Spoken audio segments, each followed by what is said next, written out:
रोजाना सबसे पहले ये रिश्ता क्या कहलाता है सीरियल देखने के लिए हमारे चैनल को सब्सक्राइब करें। एपिसोड के स्टार्टिंग में हम माहिरा को देखते हैं। माहिरा उस नेकलेस को पहन लेती है, वो रिंग भी पहन लेती है। वो ड्रोन की तरफ देखती है और बोलती है अब तो तुम खुश हो ना। तभी वो ड्रोन बार बार माहिरा के पास आ रहा होता है। माहिरा देखती है कि उस पैकेट के अंदर एक ड्रेस भी है। उस ड्रेस पर लिखा होता है वियर मी नाउ। माहिरा काफ़ी परेशान हो जाती है। वो बार बार मुक्ति को ही आवाज़ लगा रही होती है, वो विसल भी बजाती है, बट उसके पास कोई नहीं आता उसकी हेल्प करने के लिए। तभी माहिरा यहाँ पर मुक्ति का आईडी देखती है। वो सोच रही होती है मुक्ति की आईडी। वो मुक्ति को आवाज़ लगाने लग जाती है। वो मुक्ति के लिए भी परेशान हो जाती है। माहिरा देखती है उस आईडी के पीछे एक नोट चिपकाया हुआ है। उस पर लिखा होता है अगर तुम अपनी ब्रो को जिंदा देखना चाहती हो तो जल्दी से ये टॉप पहन लो। माहिरा काफ़ी ज़्यादा अपसेट हो जाती है। वो मुक्ति को आवाज़ लगा रही होती है, बट उसके पास कोई रिस्पॉन्स नहीं आता। इधर हम मुक्ति को देखते हैं जो नेटवर्क चेक करते करते दूसरी तरफ आ जाती है। मुक्ति सोच रही होती है बस माँ के पास कॉल लग जाए। मुक्ति अबीरा के पास कॉल करती है। इधर अबीरा जैसे ही मुक्ति का कॉल देखती है तो वो फ़ोन को स्पीकर पर रखती है। अबीरा बोलती है मुक्ति तुम कहाँ पर हो। इधर मुक्ति बोल रही होती है प्लीज़ माँ हमें जल्दी से बचा लो। अरमान बोलता है तुम लोग बताओ तो सही हो कहाँ पर। मुक्ति बोल रही होती है कि हम लोग तिलक नगर वाले गार्डन में हैं, लेकिन इधर अबीरा की तरफ आवाज़ नहीं आ रही होती। इधर मुक्ति देखती है कि उसके फ़ोन में भी नेटवर्क नहीं आ रहा। वो हेलो हेलो ही कर रही होती है। दूसरी तरफ हम माहिरा को देखते हैं जो मुक्ति के लिए काफ़ी ज़्यादा परेशान हो जाती है। वो ड्रोन बार बार माहिरा के पास आ रहा होता है। इधर हम अरमान को देखते हैं। अरमान बोलता है मुक्ति तू क्या बोल रही है, तो ठीक से बोल। अबीरा बोलती है हम लोग तिलक नगर में हैं, तू ज़रा जोर से बोलना तू कहाँ पर है। मुक्ति बोल रही होती है माँ मैं तिलक नगर वाले गार्डन में हूँ, माहिरा भी मेरे साथ है, प्लीज़ आप जल्दी से यहाँ पर आ जाओ। तभी अचानक से मुक्ति कुछ देखती है तो वो काफ़ी घबरा जाती है। आगे हम दिशा को देखते हैं जो काफ़ी ज़्यादा अपसेट होती है। तभी उसके पास आर्यन आता है। आर्यन बोलता है कि दिशा क्या हुआ, तुम्हें ऑफिस नहीं जाना। दिशा बोलती है मैं ऑफिस जाकर क्या करूँगी, और गलतियाँ करूँगी। आर्यन बोलता है अभी अभी तो तुमने काम सीखा है और स्टार्टिंग में थोड़ी बहुत गलतियाँ होती है, कोई बात नहीं। दिशा बोलती है लेकिन आर्यन अगर मेरी वजह से तानिया भाभी और पापा की कंपनी में कुछ नुकसान हो गया तो। आर्यन बोलता है दिशा तुम तो ऐसे रिएक्ट कर रही हो कि जैसे तुम उनकी कंपनी में पहली नई एम्प्लॉय होगी। उनकी कंपनी के अंदर काफ़ी सारे नए एम्प्लॉय आ चुके हैं और उन्होंने उनको ट्रेन किया है और सब लोग अच्छा काम करते हैं। पापा को और भाभी को अच्छे से पता है तुम्हें क्या काम देना है, कितना काम देना है। वो लोग तुम्हारी गलतियों को सुधार लेंगे, तुम बिल्कुल फिक्र मत करो, तुम बस ऑफिस जाओ सब कुछ ठीक होगा। वरना देख लो बॉस भाभी से तुम्हें डांट ही पड़ जाएगी। आगे हम देखते हैं मुक्ति को जिसके पास अरमान और अभीरा पहुंच जाते हैं। अबीरा मुक्ति को गले लगा लेती है और बोलती है कि थैंक गॉड तो बिल्कुल ठीक है। इधर हम माहिरा को देखते हैं जिसके पास बार बार ड्रोन आ रहा होता है। माहिरा बोलती है ठीक है मैं ये टॉप पहन रही हूँ। माहिरा अपने गले से अपनी आईडी निकाल देती है, अपनी टाई भी निकाल देती है। वो बोल रही होती है कि प्लीज़ मुझसे ये सब कुछ मत कराओ, लेकिन यहाँ पर जो स्टोकर होता है वो जानबूझकर माहिरा के पास बार बार उस ड्रोन को लेकर आ रहा होता है। इधर हम मुक्ति को देखते हैं। अरमान बोल रहा होता है मुक्ति माहिरा कहाँ पर है। मुक्ति बताती है कि माहिरा वहाँ पर फंसी हुई है, प्लीज़ आप लोग जल्दी चलिए। इधर मायरा को देखते हैं जो टॉप पहनने के लिए अपने शर्ट के बटन खोल रही होती है। तो दूसरी तरफ अबीरा अरमान और मुक्ति माहिरा की तरफ ही आ रहे होते हैं। जैसे ही अरमान माहिरा को दिखता है तो वो उसको आवाज़ लगाता है। माहिरा उस ड्रोन की तरफ देख रही होती है। तभी अरमान पास में पड़ी चेयर उठाता है और उस ड्रोन पर मारता है। ड्रोन नीचे गिर जाता है। अरमान बोल रहा होता है कि यहाँ पर कौन है, बाहर आओ। यहाँ पर जो हुड्डी वाला लड़का होता है वो वहाँ से भाग जाता है। मायरा बोल रही होती है प्लीज़ आप लोग मेरे पास मत आओ वरना आप भी मेरी तरह यहाँ पर फंस जाओगे। अबीरा मायरा के पास आती है और उसके बाद उसको गले लगा लेती है। मायरा बोलती है मुझे भी आप लोगों वाली बीमारी लग गई है, मुझे तो अब यकीन भी नहीं हो रहा कि आप लोग हमारे पास आ गए हो। अबीरा बोलती है कि बेटा रोना बंद करो, मैं तेरे पास हूँ। अबीरा बोलती है माहिरा बेटा बस कर दो, हम सब साथ हैं ना, तुम्हें कुछ भी नहीं होगा। इधर हम देखते हैं मुक्ति उस ड्रोन को उठाकर ले आती है। अरमान काफ़ी गुस्से में होता है, वो परेशान भी होता है। वो बोलता है कि अभी मैं और अबीरा जिंदा है ना, आपने हमें बताया क्यों नहीं कि आपके पीछे एक लफंगा बढ़ गया है। अरमान गुस्सा करता है और बोलता है कि आप लोगों ने सोच लिया कि आप बस उससे अकेले निपट लोगे, आपको क्या पता था कि वो एक है, दो है, चार है, 10 है, कितने भी हो सकते थे ना। पूरा दिन तुम दोनों फ़ोन देखती रहती हो, लेकिन तुम दोनों ये नहीं देखती क्या कि आजकल क्या क्या क्राइम हो रहे हैं। गुंडे बदमाश अपनी हरकतों से बाज नहीं आते, लेकिन आप दोनों अकेले ही उससे मिलने के लिए इस गार्डन में चली आई। मुझे पता है माहिरू ये आपका ही आइडिया था, आपने अपने साथ साथ मुक्ति की जान भी खतरे में डाल दी। आपको क्या लगा था कि आपके स्कूल का कोई लड़का होगा। तभी अरमान देखता है कि माहिरा के पैर में भी चोट लगी हुई है। माहिरा बोल रही होती है सॉरी पापा मुझसे गलती हो गई, मेरे लॉजिक की तो हॉलीडे ही हो गई थी। आगे हम तानिया को देखते हैं जो कि यहाँ पर इन्वेस्टर्स से बात कर रही होती है। वो बता रही होती है कि हमारा पिछले साल बहुत अच्छा प्रॉफिट हुआ, अगर इस साल आप लोग हमसे जुड़ेंगे ना तो और भी ज़्यादा अच्छा प्रॉफिट हो जाएगा। आप बस एक बार हमारी प्रेजेंटेशन जरूर देखिए, वो आपको दिशा दिखा देगी। मनोज बोलता है ऑल द बेस्ट दिशा। दिशा जैसे ही प्रेजेंटेशन स्टार्ट करती है तो इन्वेस्टर्स काफ़ी ज़्यादा गुस्से में नजर आते हैं। तानिया बोलती है कि सर कोई प्रॉब्लम है क्या। वो बोलते हैं कि आप खुद ही पीछे मुड़कर देख लीजिए। जैसे ही तानिया स्लाइड को देखती है तो वो भी काफ़ी ज़्यादा परेशान हो जाती है। इधर इन्वेस्टर बोलते हैं कि हमें आप लोगों के साथ डील नहीं करनी।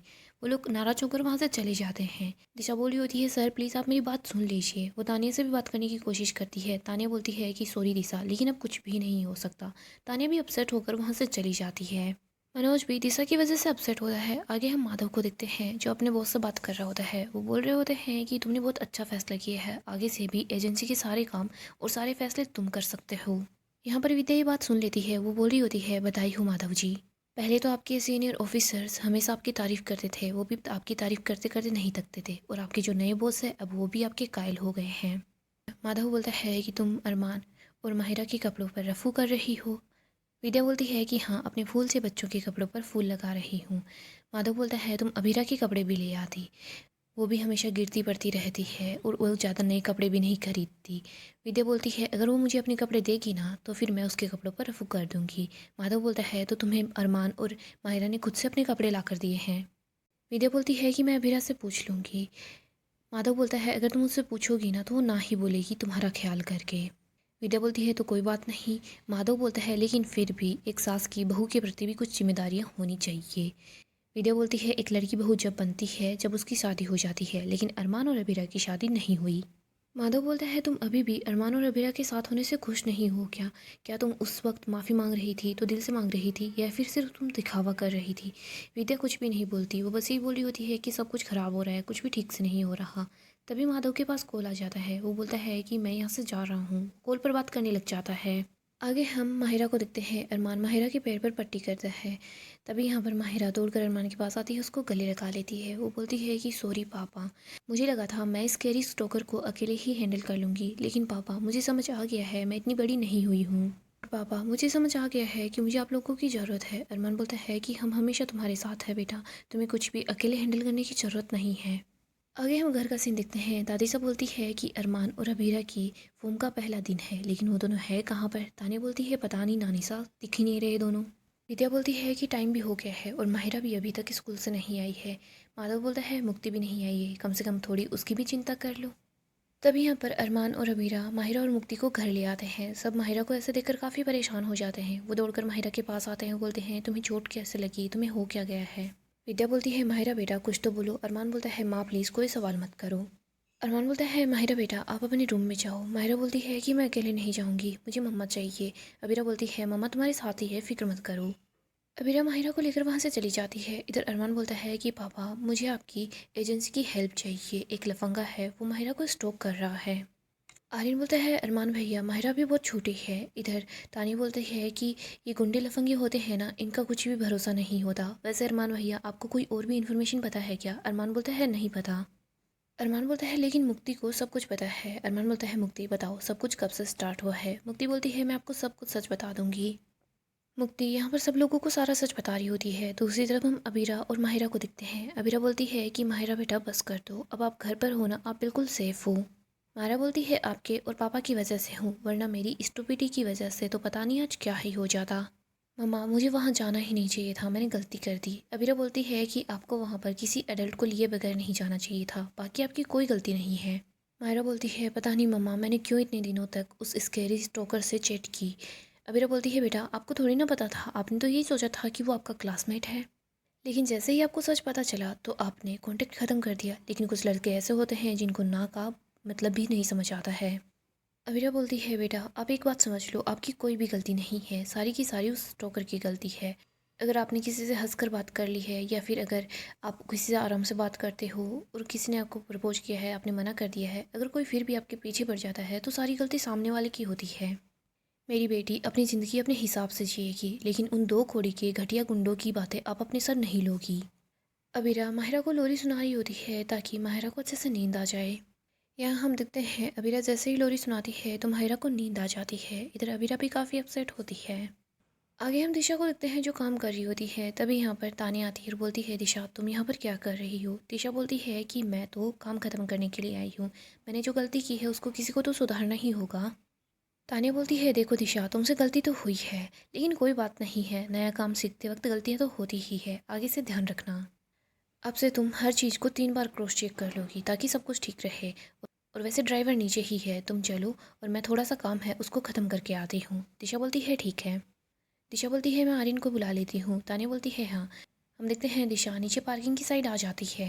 दिशा सोच रही होती है कि आर्यन कहाँ रह गया है, वो अब तक नहीं आया और भाभी का ड्राइवर भी गायब है। तभी यहाँ पर कुछ गुंडे बदमाश आते हैं जो दिशा को छेड़ना स्टार्ट कर देते हैं। उसको बोल रहे होते हैं कि आ जाओ, तुम हमारे साथ चलो। दिशा बोलती है कि तुम लोगों को क्या चाहिए, मुझे क्यों परेशान कर रहे हो। दिशा किसी के पास कॉल करने की कोशिश कर रही होती है। इधर हम क्रिश को देखते हैं जो कि ऑफिस की तरफ ही आ रहा होता है। वो बोल रहा होता है, अगर वसीयत से निकाले जाने का डर ना होता ना, तो फिर मैं कभी भी तानिया को पिक करने के लिए यहाँ नहीं आता। इधर हम देखते हैं वो गुंडे उससे उसका फ़ोन छीन लेते हैं, पर्स छीन लेते हैं। तभी यहाँ पर क्रिश पहुँच जाता है। क्रिश यहाँ पर गुंडों की अच्छी खासी धुलाई करता है। तानिया भी यहाँ पर पहुँच जाती है। आर्यन भी दिशा को पिक करने के लिए पहुँच जाता है। गुंडे क्रिश से डरकर भाग जाते हैं। क्रिश बोलता है कि तुम लोग भाग कहाँ रहे हो, लड़की को छेड़ने का बहुत ज़्यादा शौक है ना, यहाँ आओ, अभी तुम्हारा शौक मैं पूरा करता हूँ।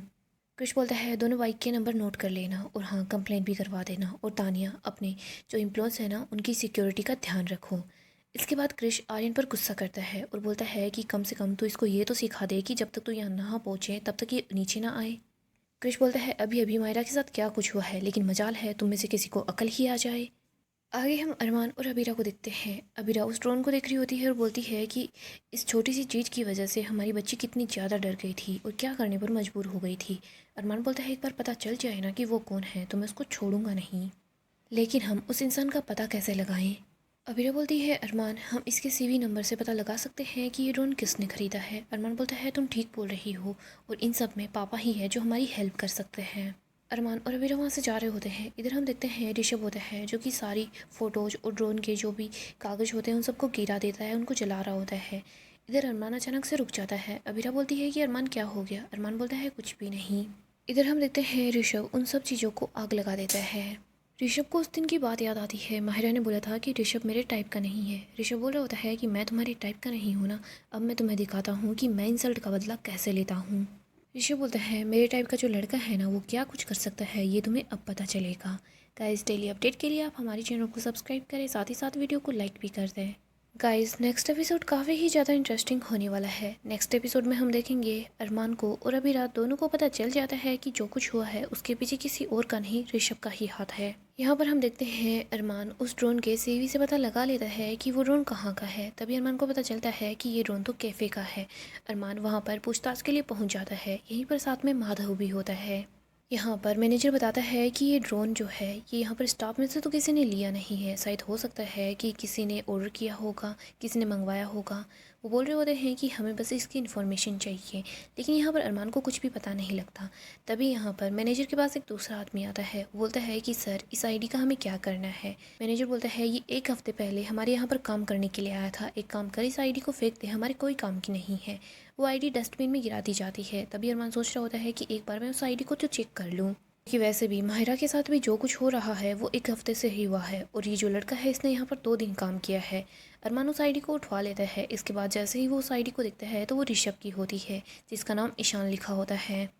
यहीं पर माधव और अरमान दोनों को पता चल जाता है कि शायद हो सकता है सब कुछ इसी ने किया होगा। इधर हम अबीरा को देखते हैं जो ऋषभ के पीछे पीछे चल रही होती है। तभी बार बार ऋषभ के फ़ोन पर मैसेजेस आ रहे होते हैं। तभी अबीरा के पास अरमान का कॉल भी आता है। अबीरा अरमान को बोलती है कि अरमान, मुझे किसी पर डाउट है। अरमान बोलता है, ऋषभ पर क्या? अबीरा बोलती है, हाँ। सो दोस्तों, जल्दी ही ऋषभ के बारे में सब लोगों को सारा सच पता चल जाएगा, लेकिन यहाँ पर बुआ जी की वजह से काफ़ी बड़ा तमाशा होने वाला है। अपडेट के लिए आप हमारे चैनल को सब्सक्राइब करें, साथ ही साथ वीडियो को लाइक भी कर दें।